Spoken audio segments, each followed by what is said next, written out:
आपने एक डायलॉग तो सुना होगा कि कानून के हाथ लंबे होते हैं। सच में वाकई कानून के हाथ लंबे होते हैं।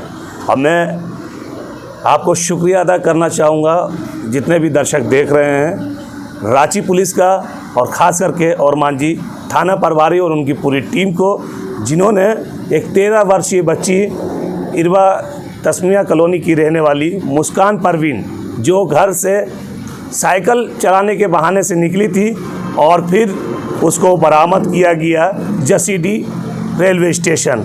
ये कुछ ही चंद घंटों में आवेदन दिया गया और 24 घंटा भी नहीं हुआ और मांझी थाना प्रभारी आलोक कुमार जी के आदेश पर एक टीम गठित की गई और लड़की को सकुशल बरामद कर लिया गया। हमारे साथ और मांझी थाना प्रभारी आलोक कुमार जी उपस्थित हैं। सर 25 जुलाई को आवेदन आता है और 26 जुलाई होते होते लड़की जो लापता हो जाती है आपके क्षेत्र से, उसको किस तरीके से आपने बरामद किया और कैसे आपकी टीम ने वहां तक पहुंची लड़की तक? जसीडी स्टेशन बताया जा रहा है। दिनांक 25/7/24 को सफ़ीउल्ला हाशमी ने एक आवेदन लिख करके दिया कि उनकी 13 वर्षीय बच्ची मुस्कान घर से निकली और वापस फिर नहीं लौटी। इस आधार पर सनहा दर्ज करके और जांच किया गया।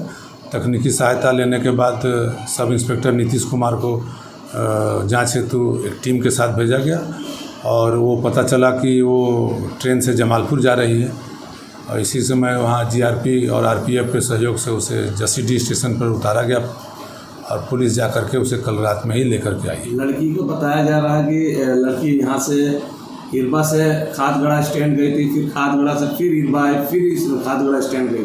कौन था ऐसा सहयोगी उसको पहुँचाने वाला? सर उस पूछताछ के क्रम में बताया कि कोई एजेंट था जो जहाँ पर ये गई थी टिकट कटाने के लिए और उसमें गाड़ी नहीं थी, तो उसी के चलते वो आई फिर इरबा और फिर इसको इरबा पहुँचाया गया कि तुम घर चले जाओ, लेकिन पुनः फिर ये साइकिल से वहाँ चली गई और दूसरे दिन वो ट्रेन पकड़ के जसीडी होते हुए जमालपुर जा रही थी अपने दोस्त से मिलने के लिए।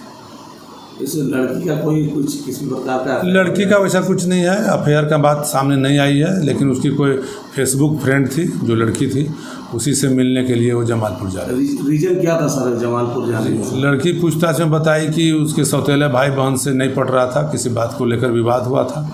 इसी बात को लेकर उसके मन में कुछ बातचीत आया तो फिर अपना वो यहाँ से निकल गई थी।